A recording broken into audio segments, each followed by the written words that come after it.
사실 해리슨 포드의 인디아나 존스 영화는 80년대 후반에 나온 영화입니다. 그렇다 보니 제 또래 분들보다는 저보다 형님들 세대이죠. 아마 제 또래 분들은 도망자, 에어포스 원, K-19 위도우메이커 이런 영화들이 더 익숙하지 않을까 싶어요. 그렇지만 나이 상관없이 인디아나 존스 부금을 들으면 아 이거? 라는 반응을 할 겁니다. 1회차 기준 17시간 넘게 플레이해서 엔딩 봤습니다. 메인 위주로 하면서 사이드 퀘스트도 몇 개 했기 때문에 아마 완전 메인만 달리면 14시간, 15시간, 사이드까지 꼼꼼하게 다 하면 25시간 이상 걸리지 않을까 싶습니다.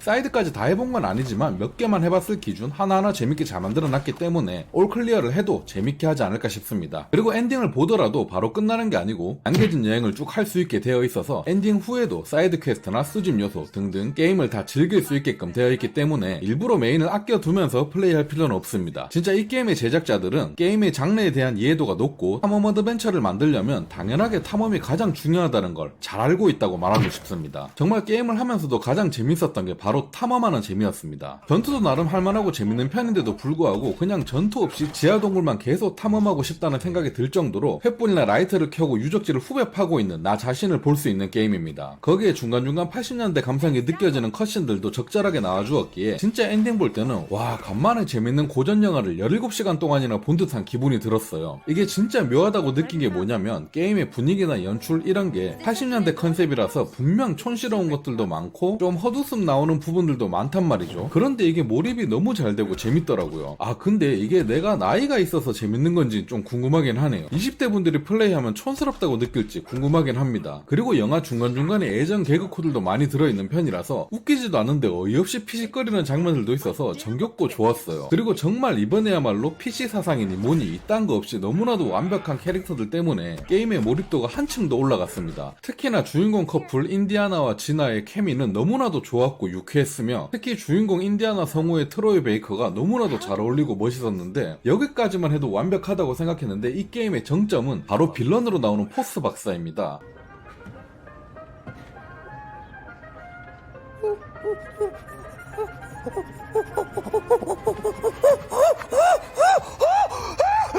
ihren peinlichen Versuch, Dominanz zu zeigen. 진짜 역대 빌런 중에 기억에 남을 정도로 표정 연기와 완벽한 성우가 아니었나 싶습니다. 최근에 플레이한 게임들 중에 정말 표정 연기는 개넘사였던 것 같아요. 진짜 포스 박사 때문에 컷신을 보는 재미가 한층 업그레이드 되기도 했고 심지어 다음 컷신은 어떤 내용일지 궁금해지는 수준이었습니다. 진짜 중간중간 개발작하는 게 요대지 같기도 하고 이 게임에서 가장 좋았고 마음에 들었던 캐릭터였습니다. 물론 칭찬만 계속하고 있지만 단점이 없는 건 아니었어요. 노말 기준 플레이 SC 적들의 AI가 정말 지능이 거의 없는 수준이었습니다. 바로 옆으로 지나가도 눈치 못 챌 정도였기에 그냥 쉽게 무시하고 지나갈 수 있는 수준이었고요. 그래픽은 상당히 좋은 게임인데 가끔가다 그래픽 버그인지 몰라도 디테일이 엉성한 부분들도 은근히 많았습니다. 하지만 의외로 이 게임의 사양이 상당히 높은 편이거든요. 사양이 상당히 높은 게임 치고는 최적화가 정말 좋았다는 점, 요거는 또 장점으로 꼽힐 수가 있겠네요. 그리고 고대 유물 수집할 때 고대 유물이 다 똑같이 생긴 돌덩어리인데 이런 거는 좀 언차티드처럼 유물 하나하나 따로 만들어놨으면 훨씬 더 수집하는 맛이 났을 텐데 이런 점들이 좀 아쉬웠습니다. 하지만 게임의 재미가 이런 단점들을 다 덮었던 것 같긴 합니다. 영화를 보는 듯한 훌륭한 컷신과 내가 진짜 세계를 왔다 갔다 하면서 여행을 하며 탐사하는 듯한 생생함, 그리고 캐릭터들의 케미가 말이죠. 진짜 게임하면서 이동한 국가가 5-6개는 됐던 것 같아요. 정말 방구석에서 세계 여행하는 기분이 들어서 너무나도 행복했습니다. 그리고 아무래도 1인칭이라서 플레이를 못 해보신 분들도 많이 계실 것 같은데 제가 1인칭을 싫어하진 않지만 그래도 3인칭을 좀 더 선호하는 사람으로서 이번 작품은 진짜 1인칭인 게 훨씬 더 좋았던 것 같습니다. 게임 자체를 진짜 1인칭이랑 너무 잘 어울리게끔 잘 만들어 놓았고 지하동굴 탐사할 때 라이터나 횃불 들고 다닐 때는 정말 1인칭이 훨씬 더 몰입이 잘 되더라고요. 그리고 중간중간 상호작용할 땐 3인칭으로 바로 전환되기 때문에 주인공 모습도 자주 볼 수 있었고요. 이게 1인칭 게임에다가 토드 하워드 총괄 게임이라서 그런지 게임이 재밌어서 평은 좋았지만 리뷰 개수가 상당히 적은 것 같더라고요. 스팀 평가만 해도 리뷰 수가 정말 적었기 때문에 생각보다 관심을 못 받는 것 같아서 아쉬운데 제발 이런 탐험 어드벤처가 좀 더 흥하고 이 게임도 판매를 더 많이 해서 꼭 다음 작품이 나올 수 있기를 바라겠습니다. 1인칭을 싫어한다, 퍼즐을 싫어한다 하시더라도 정말 잘 만든 탐험 어드벤처이고 입문작으로도 너무나도 괜찮은 작품이기 때문에 제가 이 비싼 돈 주고 입문하라고까지는 말을 못하겠지만 게임 패스 데이원으로 있는 게임이기 때문에 한 달 구독해서 플레이 해보시기엔 정말 값어치 있는 게임이라고 생각하거든요. 게임 패스로라도 한번 해보시길 추천드리면서 오늘 영상 마치도록 하겠습니다. 감사합니다.